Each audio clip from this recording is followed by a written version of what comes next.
الله الله الله الله ما لنا مولى سوى الله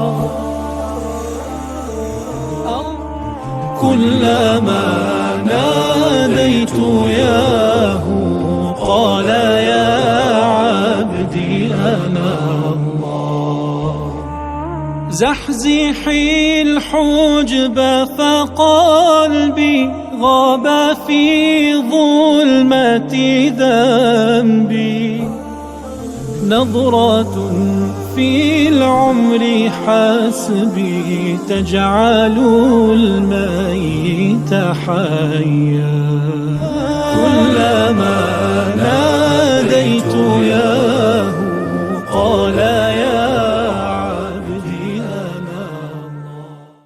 أعوذ بالله من الشيطان الرجيم. بسم الله الرحمن الرحيم. الحمد لله والصلاة والسلام على رسول الله وعلى آله وصحبه ومن والاه أما بعد. Hürmetli qarindoshlar, biz bugun sura Nisoning 41-oyatiga keldik. Alloh subhanahu va taolo bu oyatda bizga bir xatarlik vaqti kelganida biz cho'chiydigan, o'zimizning nim bo'lib qolganligimizni uqolmaydigan bir holatdan xabar berib shunda deydi. Astag'firullah. فكيف إذا جئنا من كل أمة بشهيد وجئنا بك على هؤلاء شهيدا. Yani biz her ümmetten bir guvochini ularga akaganimizda, yani kıyamette demekçi. Ve sizni bularning hammaga guvoch sifatida ep kelganimizda bularning hali nim bo'lib ketadi. Ya'ni keltirgan ifoda Fekeyfe. Kur'an'daki bu xil ifade nimani ifodalaydi desanglar qarindoshlar? Mesele bizning tasavvurimizdan yuqori. Shunda bir holat yuz beradiki, kim nima sho'g'alligini bilinmay qoladi. Nima qilarini bilinmay qoladi. Qilgan askiliklarining pushaymonlarini oladiganga qocha topolmay qoladi. Ya'ni oyat shunda demakchiki, qiyomat kunisi biz her ümmetning, her milletning payg'ambarini keltirib, bularning o'zining qavmiga, o'zining ummatiga, o'zining millatiga Allohning risolatini yetkazgan, yaxshi yomonligini yetkazgan, to'g'ri xatoni ularga bayon qilgan, qilmaganligiga qarata nima ekan vaqtida guvohlik qilib, men yetkazdim. Men bularga Allah'tan qo'rqinglar degan, Allohga itoat qilinglar degan, Allohga iymon aytinglar degan, bularning ahvoli mushu. Degan vaqtida bularning holi qanday bo'lib ketadi. Qur'onda buningdan boshqa oyatlarda har qavmga ogohlantiruvchining avatildiganligi va in min ummatin illa khala fiha nadir. Har qanday bir ummatga Allohning manhijini yetkazadigan bir payg'ambarning keldiganligi haqida boshqa oyatlar bor. Endi oyatning kinki davomi o'tganimizda vajina bika ala haula'i shahida. Payg'ambar alayhisolamga xitob qilyapti. Payg'ambar alayhisolatu vasallam o'zining qavmiga Allohning risolatini yetkazgandan boshqa ilgari o'tgan butun payg'ambarlarningki qavmiga yetkazganligiga ham guvohlik qildi. Buning hammasi Allah Peygamber Aleyhisselam'a Kur'an'da düşen ma'lumotlarga ko'ra, Rasulullohga bildirgan bilimga ko'ra, Peygamber Aleyhisselam shu peygamberlar o'zining qavmiga yetkazgan, qavmi ularning gapini anglagan yoki anglamagan degan bir shaklda qiyomat kunisi bularga qanday bo'ladi guvohlik qiladi. Allah oyatda bizga shuni demoqchiki, u kunda ağır derecede rəsvalıq yüz beradi. Ağır derecede qorxunç yüz beradi. Çünkü her peygamber guvohlik meydanida turib, o'zining yetkazganligini guvohlik qiladi. Uning ummatlari agar agashgan bo'lsa, xo'sh bir sharoit oladi, agashmagan bo'lsa, o'zi dastlabda o'ylamagan masalaning kelib qolganligidan cho'chiydi bular. Nima qilarini bilmay qoladi bular. Ondan başqa Sura Baqara'nın 143-oyatida biz manda o'qidik. Litakunu shuhada alan nas ve yekuner rasulu aleykum şehide. Yani ümmeti Muhammediye'ninki başka ümmetlerge qarşı vaqtiki alahidelikini tilganadı. Her bir ümmetke özünün peygamber guva oldu kıyamet günüsü. Hem de ümmeti Muhammediye'ge Resulullah guva olgandan başka bu ümmet, yani bu ümmeti Muhammediye başka ümmetlerge guva oldu. Nimişka? Çünkü ümmeti Muhammediye ümmetler içindeki birden bir ümmet ki peygamberlik vazifesini üstüge algan. Resulullah dinkin peygamber kelmeydi kıyamet urğanğa kadar. Anda peygamberlik vazifesini kim öteydi? Biz öteyimiz. Yani ümmeti Muhammediye öteydi. Bu noktadan ümmeti Muhammediye'nin kıyamet davamlaşkan haleti peygamberlikinin davamlaşkanlığı oldu. Bu noktadan biz bütün ümmetke kıyamet günüsünün birimiz, guvahçı oluruz. Abdullah ibn Mesud radıyallahu anhu'dan şunda bir eser rivayet kılındı. Peygamber aleyhissalatu vesselam Abdullah ibn Mesud'a "Bana Kur'an okup be." Dedim ben dedi ya Resulallah. Kur'an sizlege düştü. Men sizlege okup biram dem acaba? Ha, men Kur'an'ı başkalarının anlaşını yaxşı Resulullah. Abdullah ibn Mesud radıyallahu anhu deydi. Men Sure Nisa'nı okup hatta ki "Fekeyfe iza ci'na min kulli ummetin bi şehid" degan bugünkü muş ayet biz okuvatkan muş ayetke kelevedim Resulullah to'xtadi deydi. Yeter. Qarasam Resulullah'ın gözleri yaş töküvatıdı. Yani bir guvaç oludgan peygamber ayetning bergen korkunçluk xabarıdın. O gündeki manzirinin içinişliqliqidan guvaç oludgan peygamber qo'qwatıdı, ko'zini yosh to'kwatıdı. Endi biz yani guva bulunadigan kişiler. Resulullah biz guvaç oldu ya, bizning ishlarimizga guvaç oldu ya, o'zining dinni yetkazganligiga guvaç oldu ya, bizning ustimizga mas'uliyat tushdi ya, endi mas'uliyat tushgan bizning ahvolimiz qanday bo'lib ketadi? Nima ish qilaydi Resulullah? Chunki gerçi Resulullah guvaçı. Resulullah o yerde kıyınçlık yok Resulullah ötüp gidiyor. Ama kalbi ümmeti olan muhabbet ile kanakıp ketken, tuşup ketken. Rahmet ile tuşup ketken. Hatta Resulullah'ın kalbi ümmeti olan mehri, muhabbet, rahmet ile tuşup ketkenlikinin Allah ümmetinin işini Resulullah'a ihtiyarlık bergen. Üzen bir taraf kıl degen şekilde hatta ihtiyarlık koygan. Ayetlerde bu haqda nurgun Resulullah'ınki ümmetke olan mehr muhabbeti şefqati tilgan ayetler var. Lealleke baqi'un nefseke alla yakunu mu'minin Sure Şura'nın 3. ayetteki ayetlerge okşaş. Yani Resulullah ne? Resulullah ne? Bizning işimiz, bizning kelgüsümüz, bizning kıyametki ahvalimiz favqulodda bir aram qiladi. Gerçi Kur'an Resulullah'ın o kadar teselli bilen, o kadar ko'nglini xotirjamlantirsa-mu, yani senin başka vazifen yok. Sen fakat yetkizsang bo'ladi. Birovni hidoyat qilish sening qo'lingdagi ish emas.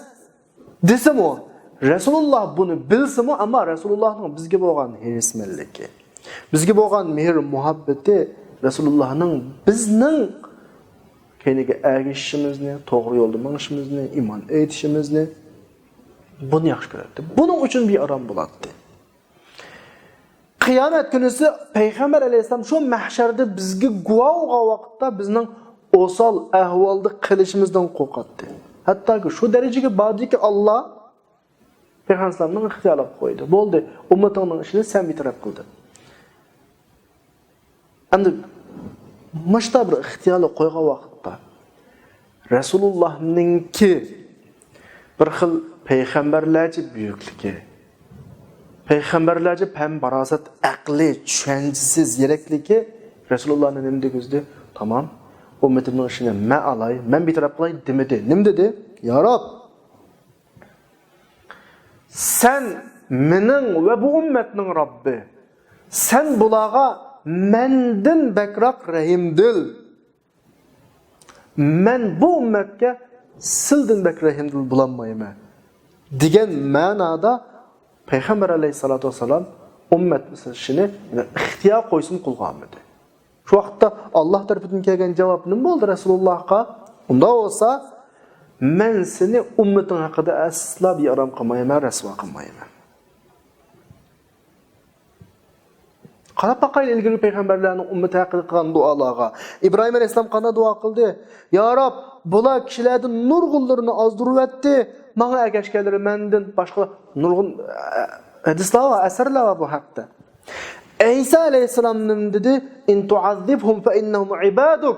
Agar bularni azoblasang, bulasang bendan, mag'firat qilsang sen azizul hakim. Degan şekilde dua qilgan. Nuh aleyhisselamning duasini bilamiz, başqa peygamberlerin duasini bilamiz. Amma Rasulullohning deb dua qildi, qo'lni ko'tardi, dedi-ki, "Ey Alloh, ummatim yig'ladi."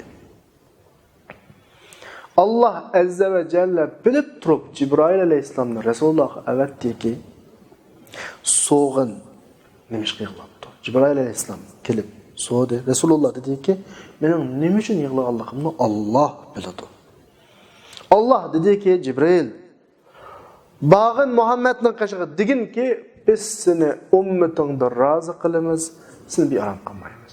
Peygamber aleyhisselamning merhameti, mehr shafqati, ummatga bo'lgan kuyimchanligi Allah subhanahu va taoloni mashtabda ko'zdi. Allah Peygamber aleyhisselamning qiyomat kuni ummati haqida rasvo qilmaydiganligiga, bearam qilmaydiganligiga va'da berdi. Sallallahu aleyhi ve sellem Allah Muhammed aleyhisselamga, onun ailesiga, qiyomatga qadar ergashganlarga hammasiga rahmat qilsin, marhamat qilsin. Endi Peygamberning ahvoli shu, bizning ahvolimiz shu. Qiyomat kunisi mutlaqo bir maydon bo'ladi. Mutlaqo bir mahshar kunisi bo'ladi. Bir hisob kitob bo'ladi. İnsanlar o'zicha tanıdı. Voy yo'q bizga unda olmagan, munda olmagan deb. Amma insanlarga guvohchilar kelib guvoh beradi ki, men falani payg'ambar, falani ummatga, falani millatga payg'ambar bo'lgan, men yetkizgan. Muhammed aleyhisselam bütün dünyadaki ummetinin hemiz guvalık rodaki falan ummetke pukunu peygamberi yetkizgen. Muşu gündü bizden ahvalimiz qandaq olup gete. Şu vakitte bizden halimiz qandaq olup gete. O vakitte hiç kim, hiç qandaq qılgan işini inkar kılanmaydı. Müminlerge Allah hoş bir şey. Bir vatıda bu ayetten, kuparlağı bu ayetten agahlandırış bir vatıda ki, kinki ayette, 42. ayette davatıda يَوْمَ اِذَنْ يَوَدُّ الَّذ۪ينَ كَفَرُوا وَعَصَوُوا الرَّسُولَ لَوْ تُسَوَّى بِهِمُ الْأَرْضُ وَلَا يَكْتُمُونَ اللّٰهَ حَد۪يثًا. Şu günüsü. Bütün peygamberler özünün ümmetiga guvalık beradigan şu günüsü. Hemme özünün namı əməllərini körüdigan şu günüsü. Özünün iman etməğini puşaymanını alıdığan, qaçı tapanmaydıgan şu günüsü. İnkar qilishga yo'l topolmaydigan shu kunisi kupparlar Rasulullahga asi bo'lganlar, yo'ldan chiqqanlar, ya bilan tap tusib ketishni orzu qiladi. Dunyoga yaratilmagan bo'lishni orzu qiladi, tuproq bo'lib ketishni orzu qiladi, ammo Allohga hech qanday gapni yushirib qolinmaydi. Hamma gap o'rtaga tushadi. Hamma guvohchilar guvohligini beradi. Mayli payg'ambarlar, mayli insonning badanidagi a'zolar, hammasi guvohlik qiladi. Nima ishqa? Çünkü mahşer hazırlandı, so'roq hazırlandı, hesap kitap oturuğa qo'yildi, guvohchilar keltirildi. Bular dunyoda bunda ish bular deb o'ylamagan. Bu payg'ambarlarninki voy ulashwa, tirilishwa, qiyomatwa, hesap kitobba bir quruq gap deb o'ylagan. Tirilib qoldi, hesap bo'lib qoldi, mahsharga yig'ildi, tarozilar qo'yildi, kitoblar ochildi. Bu bularga nisbatan favqul adlı bir dehşet oludu. Endi bular qanday qiladi desa, yo'q. Biz unda qilmagan, biz degan Rabbana vallahi Rabbina ma kunna mushrikin. Biz shirk keltirmagandik, yo'q, biz anda qilmagandik, bunda qilmagandik. Allah deydi ki, "Qalaqsa'u fiha wa la tukallimuni." Yumanglar qizinglarni. Men gap qilmanglar deydi. O vaqtda İnsanın gap qilish huquq olmaydı. Çünkü dünyada berildi huquq insonga. O vaqtda kim gap qiladi? Payg'ambarlar gap qiladi. O vaqtda kim gap qiladi? İnsanning badan a'zolari gap qiladi. Yani bular yushug'idek hech gap qilmaydi. Yani o'zi yushurib qolanmaydi yana. Nimishqa? Bularni so'zlay deb so'zlaydigan, so'zlamay deb so'zlamaydigan iqtidor faqat dunyodagi iqtidor. İrade bularda dünyada ba. Kılıç kınmaslık iradesi dünyada ba. Özünü kontrol kılış irodasi dunyoda bor. Ammo oxiratga borgan vaqtda nima bo'ladi? Limanil mulkul yawm lillahi al-wahidil qahhar. Oxiratda butun kontrollik, butun huquq Allohning qo'lida bo'ladi. So'zlar deydi. Qo'l so'zlaydiki, meni mana ish qildi o'g'an. Put so'zlaydiki, meni falon yerga mangdi o'g'an. Til so'zlaydiki, meni manda gapni qildi o'g'an. Ko'z so'zlaydiki, meni mandaq yerga qaratdi o'g'an. Butun badan a'zolari so'zlaydiki, shu insonning qilgan barliq askishlarining hammasi o'rtaga chiqdi. Masalani texmi oydinlashtirishdan bir misol olaylik. Bir atrat askarning jang maydonida qo'mondonga mutlaq itoat qilish qoida. Itoat qiladi. Qo'mondon ularni o'ng'i yuzlantiradi, so'lg'i yuzlantiradi. Hatto mag'lubiyatga boramdi shu qatimliq jangda qo'mondonning qo'lidagi huquq. Oxirigacha askarlarning qo'mondonga bo'ysunishi ustidagi majburiyat. Nurg'un xatoliklar o'tildi jang maydonida, mag'lubiyatga sabab bo'ldi. Ondan keyin harbiy sotning oldiga berib, ma guruhining, ma atratning qo'mondonidan cho'ng darajali qo'mondonlarni oldiga berib, hisob kitob bergan vaqtida burun itoat qilgan butun askarlar butun gaplarni deydi. Meni menda qil dedi, men qildim, xatolik yuz berdi. Yana birisi meni faloniyaga avatdi, badim, xatolik yuz berdi. U vaqtida burun gipi o'tgan qo'mondonning gipi o'tmaydi u vaqtda, chunki maqom uning maqomi emas. Jang maydoni uning maqomi. Jang maydonida xalqini bo'ralaydi, xalqini to'g'ri ishga, xato ishga salalaydi, ammo savol so'roq mahkamasiga kelgan vaqtida u qo'mondon jimlantiradi. So'zlaydiganning hammani askarlar so'zlaydi va hisob kitobini kim beradi? Qo'mondon beradi. Ya'ni masala shuki qarindoshlar. Qiyomat kuniga bo'lgan vaqtda hech kim o'zini oqlayolmaydi. O'zini oqlashga qo'yversa, men degan anglamabdimi, bilmabdimi, ko'mabdimi, bizga payg'ambar kelmabdi deydi. Payg'ambarlar kelib guvohligini beradi. Ya men qilmadim, etmadim deydi, qilgan butun a'zolari, tillari, qo'llari, ko'zlari, putlari hammasi to'liq guvohlik beradi. Shuning bilan mashta g'oyada inkor qilinmoqdek bir muhit shakllanadi oldida. Nimani inkor qila olsin? Inkor qilgan haq huquqim yo'q ularningki. Hatto deb ketadi-ki, sura Fussilatning 21-oyatida deyilgandek va qalu li juludihim lima shahidtum alayna. O'zlarining tirlariga deb ketadi-ki, nimishki bizga qarshi guvohlik qilsizlar. Qalu antaqanallohu allazi antaqa kulli shay. Har narsani so'zlatgan Alloh bizni so'zlatdi. Inson uni qadrlamaydi, so'zlatmaslikka. Chunki u vaqtida uning qo'lidan dunyoda berilgan huquq, dunyoda berilgan imkoniyatlar chiqib ketadi uning qo'lidan. U vaqtida uni qil, buni qil deyolmaydi. Ana shu vaqtning o'zida yawma idin yawaddu allazina kafaru va asaw ar-rasula law tusawwa bihimul ardu. Shu vaqtda kofirlar va asi o'g'illar, Rasulullohga asi o'g'illar zamin bilan tap tuz bo'lib ketishni orzu qiladi. Yo'qib ketishni orzu qiladi. Dunyoga kamigan bo'lishni orzu qiladi. Chunki hech qanday gapni yushirolmaydi.